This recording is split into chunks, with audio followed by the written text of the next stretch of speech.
Votre quotidien a toujours le même goût? Moulinex présente Cookéo. Préparez plus de 100 plats préprogrammés en quelques clics. Faites votre choix et Cookéo s'occupe de tout en un rien de temps. Avec Cookéo, le premier multicuiseur intelligent de Moulinex, rien de plus facile pour changer votre quotidien.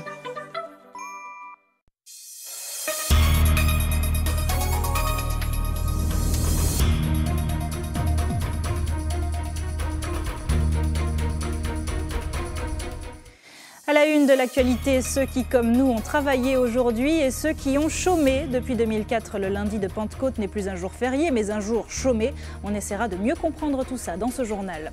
On ira aussi à la plage où les matoutous n'étaient pas si nombreux. D'autres recettes ont pris leur place dans les marmites, car la tradition était rare et chère cette année. Mais quel que soit le plat, l'essentiel, c'était d'être en famille. Journée en famille également à l'hôtel. De plus en plus d'établissements proposent des formules sans chambre. L'occasion pour le plus grand nombre de profiter des activités et des équipements de l'hôtel avant de rentrer à la maison pour finir la soirée. Et puis ce sont 10 graines de champions qui partiront nous représenter au championnat d'échecs scolaires de France, des mini-rois de la logique âgés de 8 à 10 ans et qui travaillent d'arrache-pied avec leur coach pour être les meilleurs. Et notre invité ce soir, vous le voyez, sera le danseur et chorégraphe de hip-hop David Milhomme, avec qui nous parlerons de son nouveau spectacle Abstraction. Bonsoir à tous, très heureuse de vous accompagner pour cette heure d'information. On démarre ce journal bien loin des matoutous, des plages et du repos. Le lundi de Pentecôte, c'est ce jour qui marque la différence entre jour férié et jour chômé. Selon une étude, 7 salariés sur 10 n'ont pas travaillé aujourd'hui. Que vous en fassiez partie ou pas, la nuance est toujours un peu floue. Alors essayons d'y voir plus clair avec les explications d'Hélène Renaud et Isabelle Ferrière. Oisiveté, coquillages et crustacés, le lundi de Pentecôte appelle à la détente, loin des bureaux. Mais pas forcément pour tout le monde. D'ailleurs, connaissez-vous la différence entre un jour férié et un jour chômé? Non du tout, tiens. Non, je connais pas du tout. Un jour chômé, ça peut être un jour où il ne faut pas travailler pour X raisons. Un jour férié, ça peut être dans le cadre religieux ou toujours dans le cadre de l'emploi. Ouais. Moi, je pense comme ça, je ne sais plus du tout. Moi, un jour férié et un jour chômé, je ne sais pas c'est quoi la différence.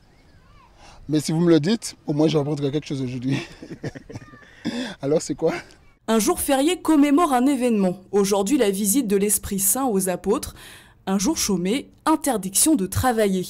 En France, seul un jour férié est obligatoirement chômé, sauf pour quelques professions, le 1er mai.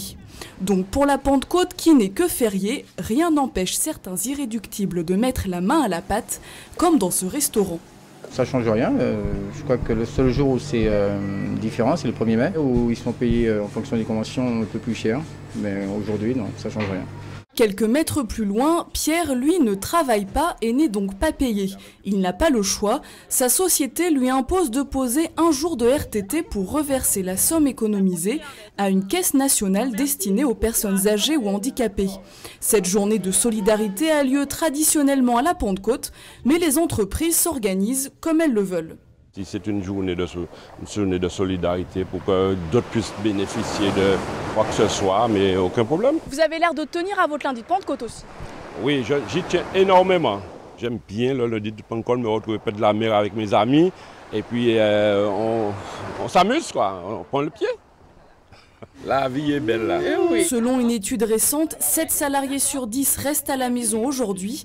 Travailler moins, mais pour profiter plus de ce long week-end.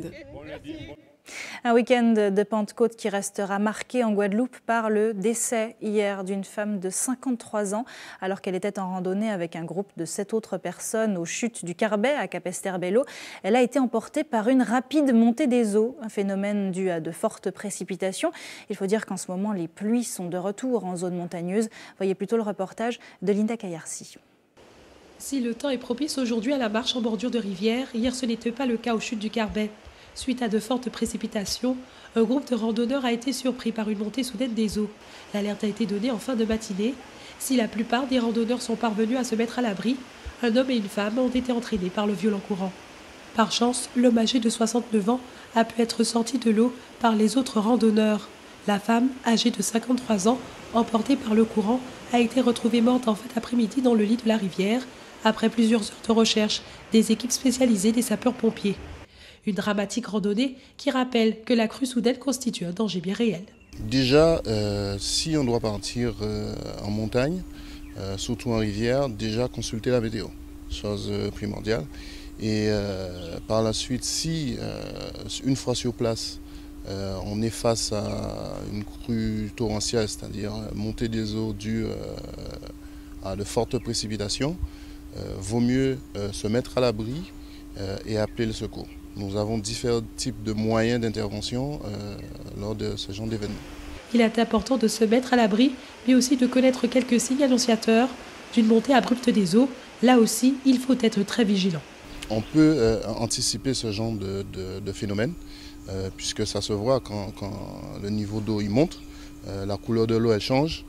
On a aussi divers débris qui sont transportés par l'eau, des feuilles, des branches d'arbres, ça se voit. Le débit augmente, la vitesse de l'eau également, elle augmente. Donc tout ça, ce sont des éléments qui permettent de voir le changement de cours d'eau et anticiper cela en se mettant un peu à l'abri, en montant un peu en hauteur. Enfin, à noter que dans la même journée de dimanche, un autre groupe de randonneurs a aussi été piégé par la crue, cette fois-ci du côté de Vieux Habitants. Bloqués par les eaux, ils ont été contraints d'alerter les secours. Finalement, ils ont réussi à se dégager par leurs propres moyens. Retour en Martinique avec cette question. Où en est la collectivité territoriale? Dans 7 mois, nous choisirons les élus qui la composeront, mais saurons-nous vraiment à quoi vont servir nos votes? Si tout le monde a intégré qu'elle sera la fusion du conseil régional et du département, la collectivité unique est encore un concept très vague pour la plupart des Martiniquais. Pourtant, la machine est déjà en marche. Ce sera d'ailleurs le thème de Pays Moins Jeudi ce soir avec Sabrina Doré. Extrait. L'enjeu de la bonne mise en place de la future CTM est important pour les agents en termes de carrière, notamment pour les chefs de service qui verront pour certains leur poste doublé. Bonjour Thierry. Bonjour Président. Nous avons absolument besoin d'une voiture pour aller à la préfecture. On a rendez-vous avec le directeur de cabinet. Ok. Il faut que nous trouvions un chauffeur rapidement. Pas de problème, très bien. Je vois ça avec Fernand. Je l'appelle et monsieur Okoye, ben voilà. Thierry en est l'illustration parfaite. Responsable du parc automobile de l'hôtel de région, il a près de 300 véhicules à gérer. Le conseil général compte environ le même nombre de véhicules et a bien évidemment son propre responsable de parc. Les deux entités commencent déjà à mutualiser leurs moyens, mais pour l'instant, personne ne peut dire comment vont évoluer les postes des deux responsables.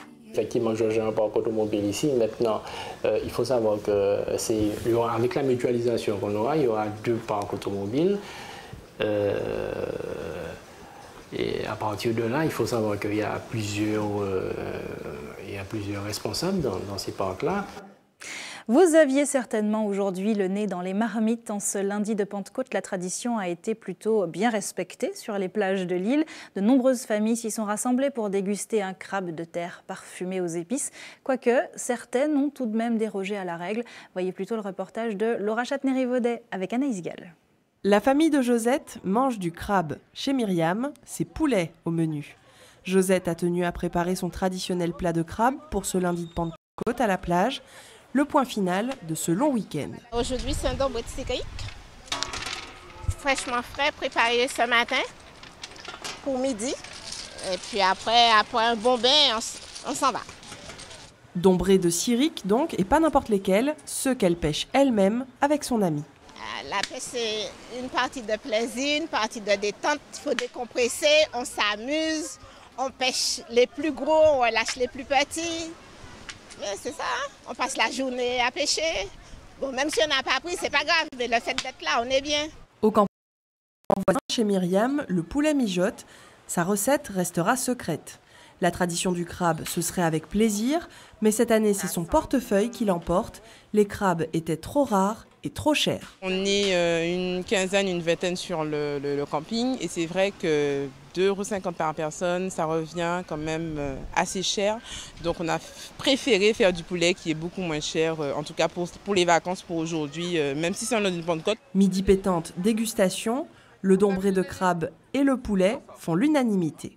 Ce qui met à la place, c'est les boules, c'est tout. Il reste d'autres? Oui. D'accord. C'est très bon. Je préfère le poulet, c'est mieux. Pourquoi? Ben parce que je mange pas de crabe, j'aime pas ça. Et ouais. Après tout ça, digestion avec une bonne partie de domino. Eh ouais. Et avec un crabe de terre rare et cher, son cousin de la mer a connu un véritable succès cette année. Au Vauclin, par exemple, on cuisinait un matoutou lammet. Enfilez vos tabliers. Isabelle Ferrière et Hélène Renaud vous emmènent au fourneau. C'est parti. Un restaurant improvisé face à l'océan, avec à la carte le matoutou de Chivonne. Cigales, tourteaux, langoustes, uniquement des produits de la mer pour façonner cette recette originale. Vous avez plusieurs saveurs différentes dans le matoutou lammet, contrairement au crabe. Le crabe, vous avez seulement la saveur du crabe et là, le mélange va faire une saveur qui va s'accoupler en fait. Les saveurs entre eux se mélangent, donc du coup, ça s'accentue et ça donne un goût autre qu'on ne connaît pas encore. Un plat savoureux, comme un hommage à la mer. Rien de plus naturel pour cette fille de marin-pêcheur, bien décidée à faire découvrir la richesse de son univers.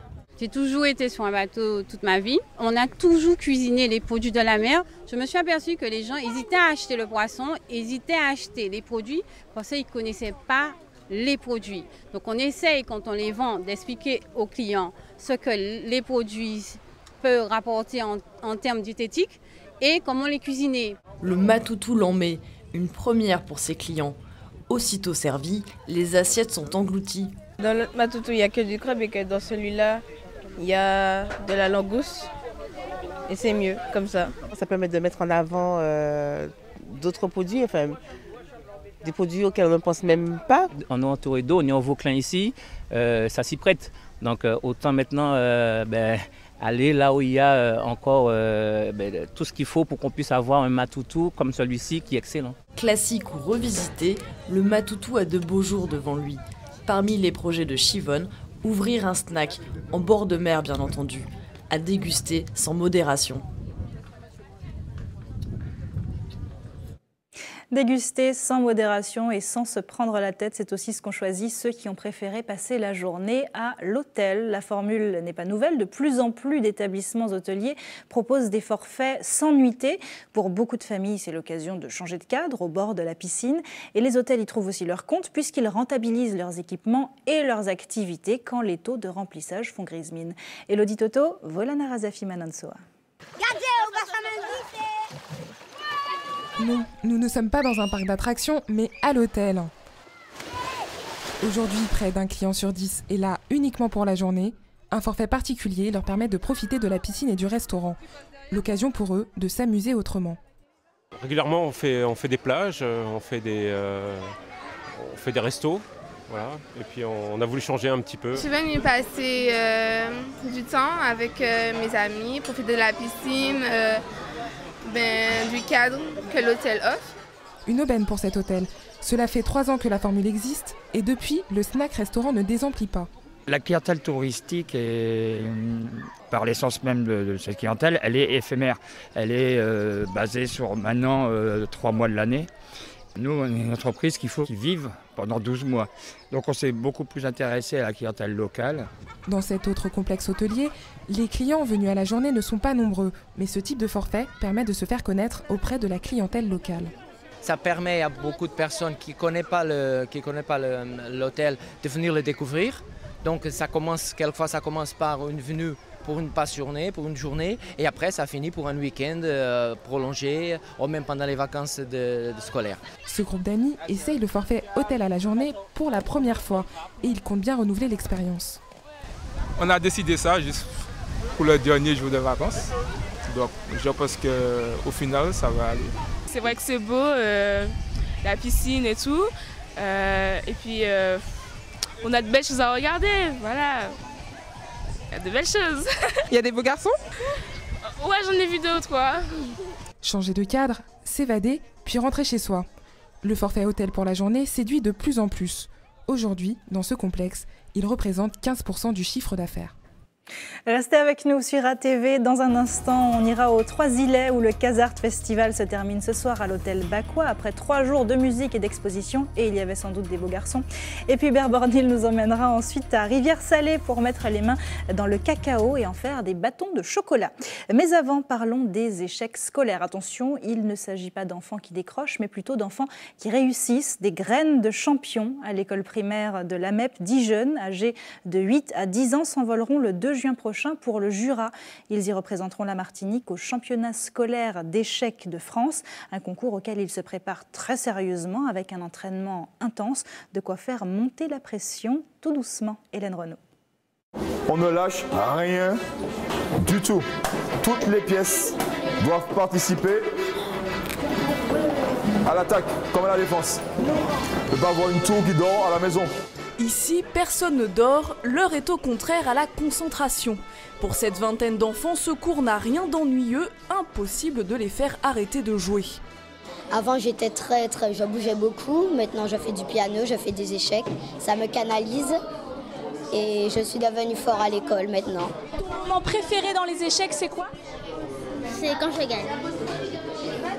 Et c'est bien aussi de jouer comme ça, même si tu perds. Quand tu perds, c'est mieux quand même parce que ça t'apprend plus de choses. Une maturité étonnante pour ces graines de champions. Leur coach, qui les suit depuis 3 ans, milite pour un développement des échecs dans les écoles.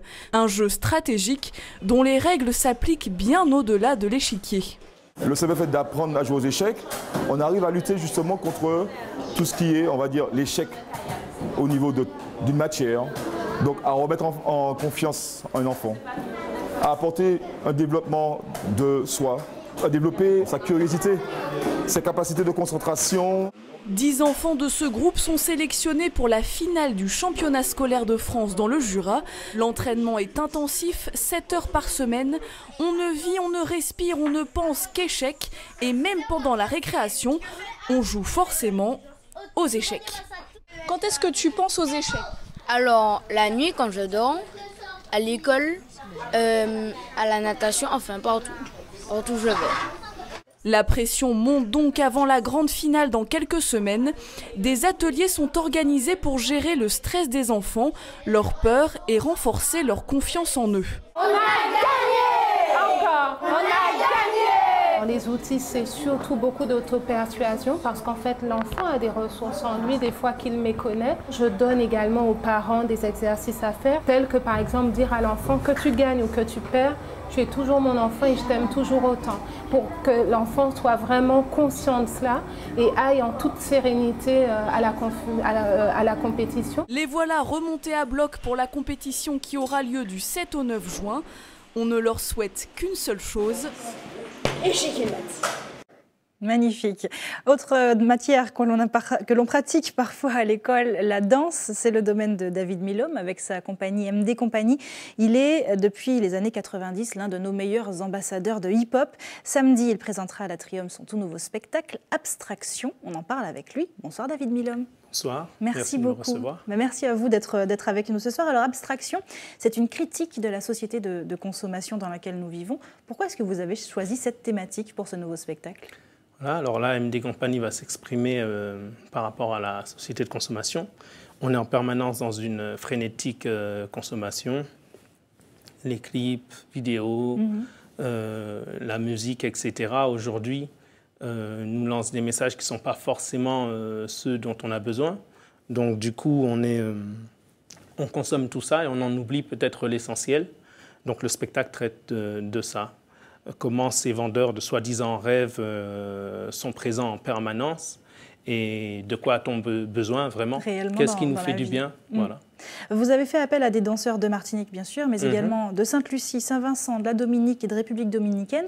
Qu'est-ce que ça apporte de plus à votre chorégraphie qu'il y ait des personnes de cultures différentes comme ça? En fait, déjà, il y a un travail qui se fait au niveau de l'association Version Hip Hop depuis quelques années, qui développe au niveau de la Caraïbe. On sait que le hip-hop existe aux États-Unis, en Europe, qu'il est très présent. Et côté Caraïbe, donc, c'est à développer. Donc, c'est dans ce sens que Version Hip-Hop et MD Company a envie de développer tant au niveau du hip-hop et puis, je suis chorégraphe, donc au niveau de la danse en général. On voit derrière vous les images de vos spectacles précédents. MD Company a beaucoup voyagé. Est-ce que c'est difficile quand on est implanté sur une île, de manière générale, même dans la Caraïbe, vous disiez que ce n'est pas très développé. Est-ce que c'est difficile quand on est dans un espace insulaire de s'exporter, de se faire connaître à l'étranger, d'être mobile ? Alors, ce n'est pas évident. Moi, j'ai commencé en France dans les premières années du hip-hop, dans les années 80. En 90, j'ai commencé à travailler au niveau national, international, avec la compagnie B-Boys Records avec qui j'étais là-bas. Mais aujourd'hui, c'est une fierté d'être en Martinique et de représenter le pays Martinique. C'est vrai qu'on est loin, tout de suite les voyages vont coûter cher, mais on a beaucoup voyagé en se retrouvant à des endroits où les gens ne connaissaient pas forcément le pays. Du coup, c'est une façon de le faire connaître et on en est fiers. Est-ce qu'en Martinique, le hip-hop a une vraie place? Est-ce que vous avez le sentiment d'être reconnu à votre juste valeur? Alors, il y a eu pas mal d'événements de mis en place. On a le festival Cara Hip Hop qui, lui, a déjà eu 6 éditions au niveau international. On avait des Coréens, des Russes sur la dernière édition, etc. Donc, ça prend tout doucement. Après, je pense qu'il y a un travail de transmission au niveau des aînés qui devrait se faire bien plus pour que la jeunesse soit vraiment en continu là-dessus. Justement, est-ce que vous avez le sentiment qu'il y a une nouvelle génération? Vous, ça fait déjà près de 20 ans que vous êtes chorégraphe, danseur. Est-ce que derrière vous, il y a déjà une génération qui se prépare? Alors nous, on travaille dans ce sens-là, c'est-à-dire qu'on travaille avec les tout-petits, donc on sait qu'il y a des danseurs derrière, que ça va suivre. Maintenant, il faudrait que ça suive au niveau de la danse. Après, maintenant, si on parle vraiment de la culture hip-hop, de la philosophie, le message est encore à faire passer. Et pourtant, les États-Unis sont très présentes au quotidien dans la musique, etc. Le hip-hop est américain et finalement, il n'y a pas cette transmission depuis les États-Unis jusqu'à nous. Si, bien sûr. Après, le souci qu'on a, c'est que beaucoup de jeunes, après, s'en vont pour les études et travailler. Donc, du coup, c'est un éternel recommencement. En tout cas, on a toujours eu un bon noyau et des gens qui représentent l'île dignement. Qu'est-ce qu'il y a de différent et de nouveau dans votre spectacle Abstraction?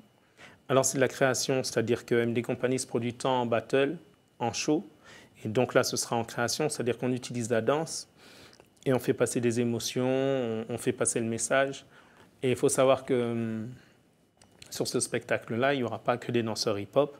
Les danseurs donc, qui viennent de Saint-Vincent, Dominique, Sainte-Lucie, Saint-Domingue sont danseurs contemporains aussi, touchent à d'autres styles de danse.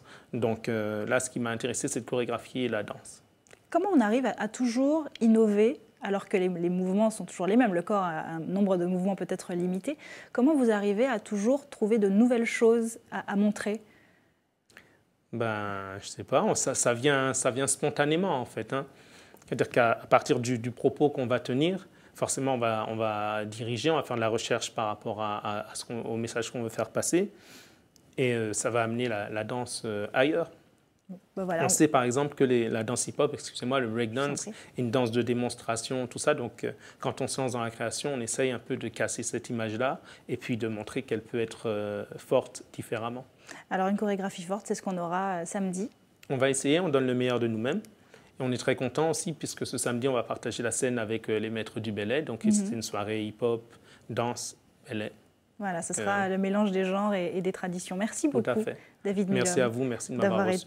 Merci d'avoir été avec nous ce soir. Je rappelle donc Abstraction, samedi soir à l'Atrium, 20h, Saint-Lémy-Césaire. Bien ça. Dans le cadre, pour un clin d'œil à la Biennale de danse qui aura lieu l'année prochaine. Voilà. Merci encore. Merci. La danse, justement, c'est un art, mais c'est aussi un sport, qui nous mène à notre page sport du lundi, avec d'abord cette information concernant Hugo Fidélin, le champion martiniquais de jet ski, s'est blessé hier lors de la deuxième manche du championnat du monde qui se court en Italie.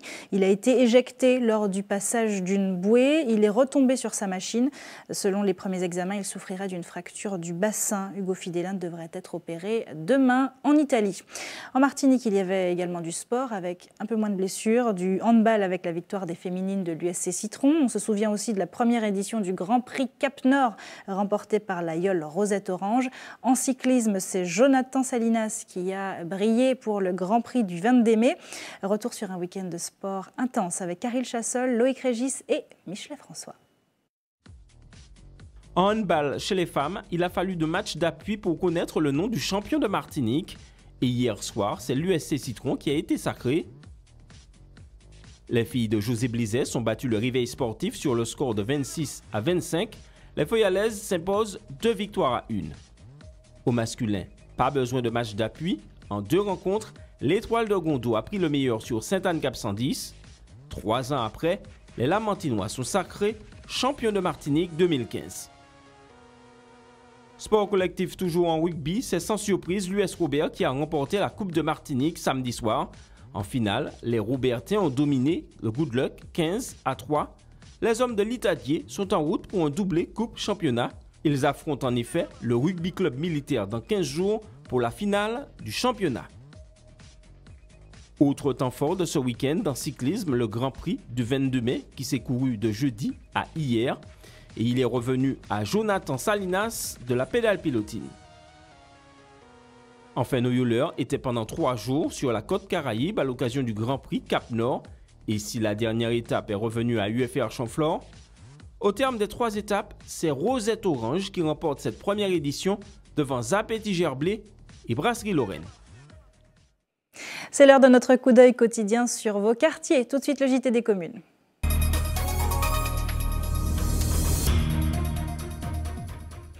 Le JT des communes qui commence au Trois-Îlets où l'hôtel Baquois a vécu au rythme des concerts du Casart Music Festival tout le week-end.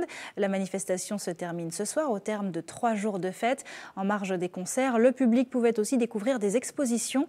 Parmi les artistes présents, Prisca Toulon Marie-Claire et son univers tout en couleurs où nous emmènent Volana Razafi Manansoa et Elodie Toto.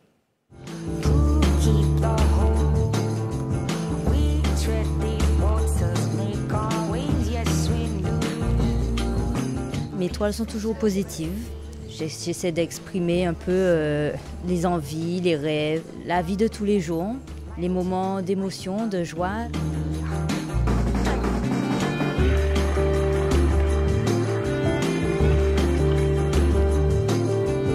Je vais peindre des petites parties pour qu'on laisse un peu le bois apparent et en même temps qu'il y ait des dessins qui soient en couleur, qui ressemblent un peu à ce banc-là, dans les tons. Un peu vert, ocre.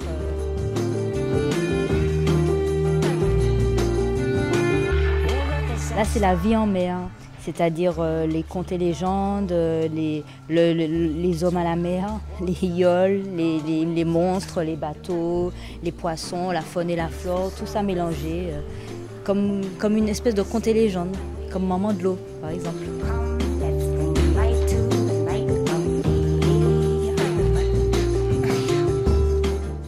Voilà, Prisca Toulon Marie-Claire qui est également exposée en ce moment à la véranda de l'Atrium et jusqu'au 30 mai.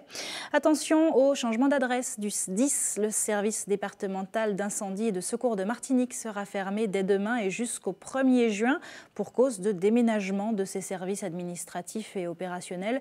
Le centre d'appel du 18 sera pour sa part toujours fonctionnel 24 heures sur 24. Les services administratifs, quant à eux, rouvriront le 2 juin à leur nouvelle adresse rue Jacques Cazotte à Fort-de-France.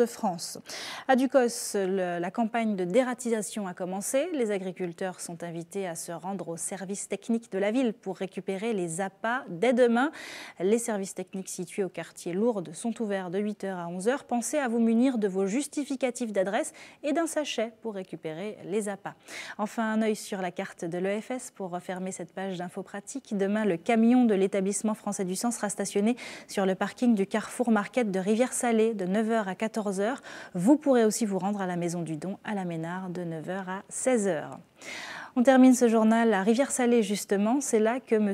Loury fabrique des bâtons de chocolat. Son père lui a appris à manipuler les cabosses de cacao.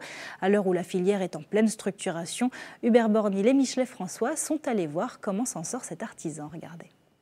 Eh bien, on part d'une cabosse, on part du cacaoyer. Il y a tout un cheminement et en compagnie de M. Loury à Rivière-Salée. Mais nous avons suivi tout ça. Nous allons voir comment de cette cabosse on va arriver à ce résultat, le bâton de cacao. Et puis entre-temps, il faut au Brené.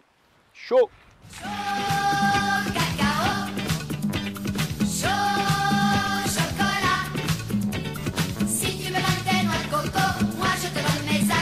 Lucien Loury est un passionné de tradition. De son père, par exemple, il a hérité la fabrication du cacao, un savoir-faire qu'il entend partager avec les jeunes générations. Il faut que nous mettions en valeur le patrimoine, c'est bagaille nous, c'est à nous, c'est pas à ta personne d'autre, c'est à nous. À nous obliger de maintenir une tradition là. Comme auparavant, il reproduit tous les actes qui mènent au fameux bâton de chocolat, le vrai, celui avec lequel on prépare le chocolat de première communion. Voilà qui devrait rappeler de bons souvenirs à certains. Ben là, mon cas, c'est cabosses là pour me faire fermenter après. Il faut que tu saches que la fermentation, c'est une étape qui est essentielle dans la production de bon cacao, un bon chocolat. C'est là que le cacao prend tout arôme. Étape essentielle dans le processus de fabrication du bâton de chocolat de cacao. le séchage. Et puis on faut appliquer yo. Là nous mettons en moulin puis nous confectionner bâton cacao, bâton cacao.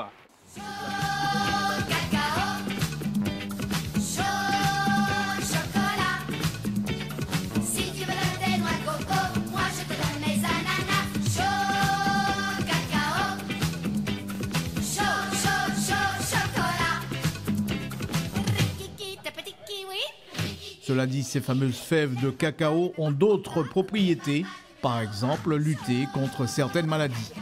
Il y a mémoire, son somnolence, il y a éveillé. Tout ça, donc il y a le bon bagage. Il est bon pour moi, il est bon pour moi. Voilà. Il est bon pour moi aussi. On a retenu la leçon, oui. Donc bon cacao, maman est là, pas oublier, puis quand M. Louis, ça c'est à Terre-Rivière-Salée, chemin Saint-Ville. Hein? À la haut. À la haut. Je vous le dis, à la fin de l'année, il saura tout faire, Hubert Bornil. C'est la fin de votre édition locale et communale. Merci à tous de l'avoir suivi. Ne bougez pas dans un instant, on reste tout près de vous avec Anche Pays. À tout de suite.